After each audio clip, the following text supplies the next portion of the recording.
All right, so you're thinking about making a purchase on some property in Oregon. If it's not Oregon, then you might as well just skip this video. All the rules and regulations and contracts are different from state to state, and they vary dramatically. That said, on top of that, it's even more local than that. Some of the norms I'm going to talk about right now are really just Central Oregon specific. So if you're in Portland or Eastern Oregon or Southern Oregon, not all of this is going to line up completely, but for the most part, we use all the same contracts, and a lot of the norms are the same. So this is a 14-page document, so I'm going to paraphrase quite a bit. I'm going to kind of run through it really quickly, but there's two things we need to go over first. The first is the definition of the word contingency. I'm going to use that word a lot. If you are the buyer in this hypothetical situation and I am the buyer's agent, the contingency is what's going to allow you to back out of this contract without losing your earnest money deposit. The second definition is earnest money deposit. Surprise. So when you write an offer and the seller accepts it, they generally are agreeing to take their home off the market for 15, 30, 45 days for you to get an inspection done on the property and to get your loan, assuming you have one, all dialed in with the funds and everything like that. So the earnest money deposit is kind of collateral. If you jerk them around and waste their time, they could have sold this to another buyer by now. So their loss is the time and energy, but what they're going to get if you back out the wrong way is your earnest money deposit. Okay, so we're going to jump right in. The first page is all about representation. So in this hypothetical situation, I'm the buyer's agent. So my name goes here, and you are the buyer. And it says right here, I represent the buyer. The listing agents go here, and it clarifies they represent the seller. Everyone agrees and signs. Very good. Page 2, this is all about the property. So yes, you'd think the address is enough, but just in case, you want to make sure you're buying the property you think you're buying. So you can do a tax ID number, a lot and block number, whatever you can find. Redundancy is great. Why not? Then we're going to have the offer price. Does not matter what the list price is. You, as the buyer, are writing this offer. So you write the price that you want to submit to the seller. Next is the earnest money deposit. Now, in my area, if you want to show a seller that you're serious, you're going to put up roughly 1% of the purchase price. So if that's $500,000, your deposit's going to be $5,000.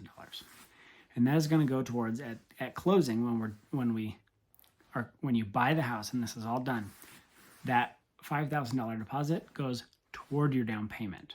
It's not an additional cost, but you do have to bring it at the beginning of our escrow period. So then we're going to represent to the seller how much of a down payment we intend to use. The reason that it's important to be as accurate as possible is that if there are multiple similar offers, that the seller may choose the offer who is going to put more money down.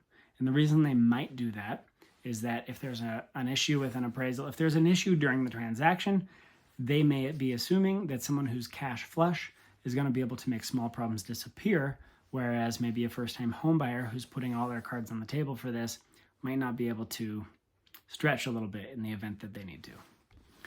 Two more sections on this page, fixtures. So things like ceiling fans or chandeliers, those are fixtures. They're attached to the house.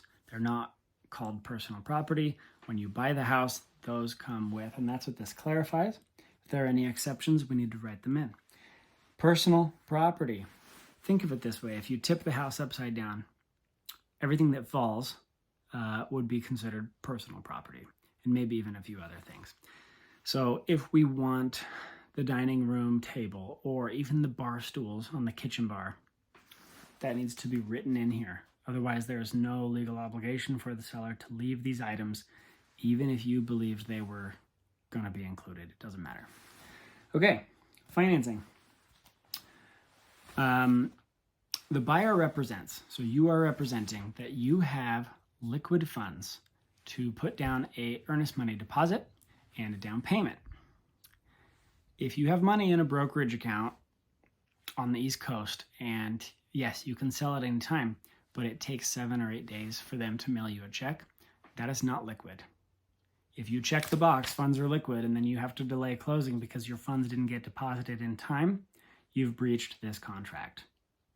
So, liquidate your money, or disclose that it's not liquid. You can do that here, and then you would just explain what's going on. Most sellers are totally understandable. If you have investments and that's where your down payment is, just be honest up front. Otherwise, you could lose your earnest money. Okay, now we're going to decide how we're paying. Cash? Great. If it is cash, good for you, good for everyone. You can probably negotiate a little better on price if it is. Maybe not a lot, just depends on the seller. But you are going to want to attach verification of funds to your offer. If you have the money, it shouldn't be hard. If you are unwilling to do that, or maybe this house came out of nowhere and you're unprepared, you can always say that you're going to deliver verification of funds within a couple of days. Try not to do that if you can avoid it. If you're going to get a loan, you need to talk about the type of loan that you're using. And then right here, you're going to want to attach a pre-approval letter. It's just like verification of funds. Attach it right to this offer. If you don't have it yet, you can say that down here, but it just makes your offer weaker. And that's not what we're trying to do. Financing contingencies. So when you purchase this property, you're going to offer $500,000. You are going to have to pay for an appraisal for your bank, for your lender, to make sure that they agree that the house is worth the amount you're paying for it. If the appraisal comes back at $480,000, you have a contingency. You no longer have to buy this home. You can back out based on the low appraisal. The appraisal value came in at lower than the purchase price value, and you are not held to this purchase anymore. You'll get your earnest money back, but you will lose the money that you spent on the appraisal and the inspection. You can also then choose, if you have the cash, to bring more cash to the table and pay out of pocket on top, or you can try to negotiate with the seller to bring the price down. This is probably the most common outcome in my area, but we don't see a lot of low appraisals. Page 4 of 14, buyer representation regarding loan.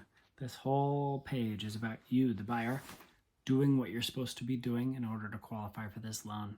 If your lender wants a bank statement that you keep slipping your mind, you have an obligation in this contract to get all the documents that you need to get to them in a timely manner. Some of them even have specific time frames. So do the right thing. Don't mess around. The lender needs it early because they have multiple teams of underwriters who are going to need time to review all of your data. Otherwise, you could lose your loan. There's a section for seller carried financing. That's a whole nother video.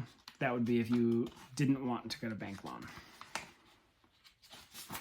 Moving right along, page 5, my favorite spot, additional financing provisions. If you need the seller to contribute to your closing costs, right, which would be your loan, closing costs, and title and escrow fees, and sometimes we even include prepaid expenses, so that would be annual property taxes and homeowners insurance. We would put that here. For example, seller to credit $3,400 towards the buyer's prepaids and closing costs. The next section is insurance. You have to get homeowners insurance. We call it property and casualty insurance. And if you're in a flood zone, this tells you what to do about flood insurance. Now, contingencies. There's more contingencies for you. Buyers are pretty well protected unless you choose to waive these contingencies. The first is title insurance. Soon as we go into contract, we're going to open up what's called an escrow account at a local title company. They are going to do a deep dive in all public records regarding your property, the subject property, to make sure that there are no problems, liens, clouds on the title that are going to affect your ownership, and then they're going to produce a report.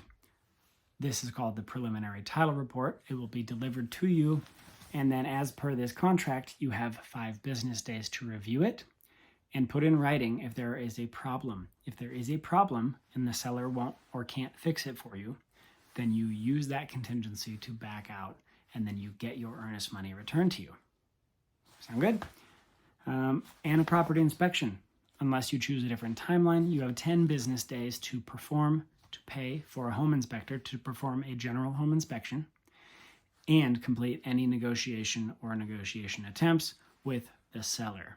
If you don't come to terms or you just don't like what you saw in the inspection, you can put in writing and back out of this transaction and get your earnest money back. You will not, however, get a refund on the inspection.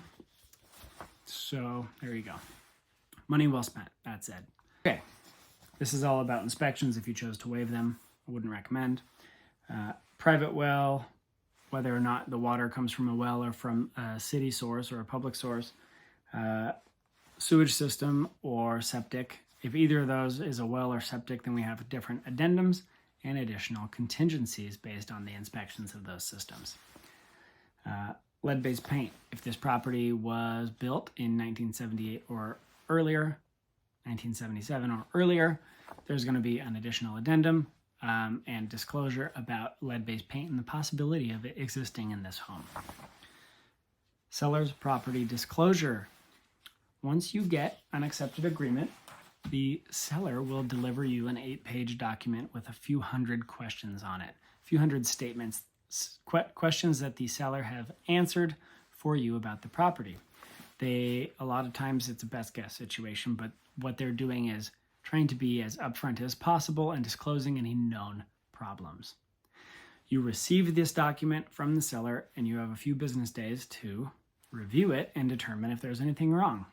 If so, you have a contingency and you can back out of this transaction or use that threat to negotiate with the seller. The section says the seller is to maintain the property in the condition that it was when you saw it. So when you go do your tour, it needs to be in that same condition. That even includes keeping the lawn green, right? Watering the grass or whatever it is. It's supposed to be the same. Did you know? In Oregon, all real estate transactions are as is. I know you see that in listing descriptions all the time. The seller is trying to say that they have no intention of doing repairs when they say that, but all transactions are as is. Just because it doesn't say as is, the seller is never legally obligated to make repairs for you to buy, except for smoke detectors need to be functioning. That's the law. And carbon monoxide if you have gas. So keep that in mind. Also, professional cleaning is not a part of this contract. As is covers that. It should be, in our area, broom swept is the norm, and professionally cleaned is really nice when it happens. Don't expect it as a buyer unless we ask for it in this contract. All right, we're on page 8 where we have a few questions about the property. Is there an HOA involved? If so, we add a few more documents to the end of this, and you have a contingency to review the documents provided about the HOA. If you have any problems with it, guess what? You get to back out and keep your earnest money. It's a lot of ways for you as a buyer to stay protected, as long as you do your due diligence and communicate in a timely fashion. Next, alarm system, carbon monoxide detector, smart home, wood stove, solar panel, home warranty, and my favorite, additional provisions. This is miscellaneous. This is whatever weird needs you have as a buyer or whatever weird needs the seller has. If they need to rent the house out for a while, we'll put that here. We'll reference another addendum here. This is the catch-all. That's where everything falls. Escrow and closing. It's pretty normal in my area for the seller to, in the listing, list their preference of title officer or escrow officer. So they may want to use so-and-so at Western Title and Escrow, but you're the one writing the offer. So most people will just do who the seller wants because they want to be agreeable, but you're the one writing this contract. So if you know someone, if you have a family member at First American Title, then you can put them in here. Rent, current year's taxes, interest on assumed obligations, and other prepaid expenses will be prorated. So you should not be paying the current owner's property taxes and vice versa. And utilities. The seller should keep any utilities that are on now should stay on through closing. However, not one day further, so you can get everything lined up. Earnest money deposit, we talked about that. If we get an accepted offer, if you get an accepted offer, 3 business days from that time, you have to deposit that earnest money, that 1% deposit, into the title and escrow account. You can make that shorter than 3 business days if you want to be competitive, or you can make it longer if you have issues, but if you're asking for an extension pre-offer writing, then that's not a good look. Closing. In Oregon, at least, it's phrased like this. The closing date will occur on a date mutually agreed upon by the buyer and seller on or before X date.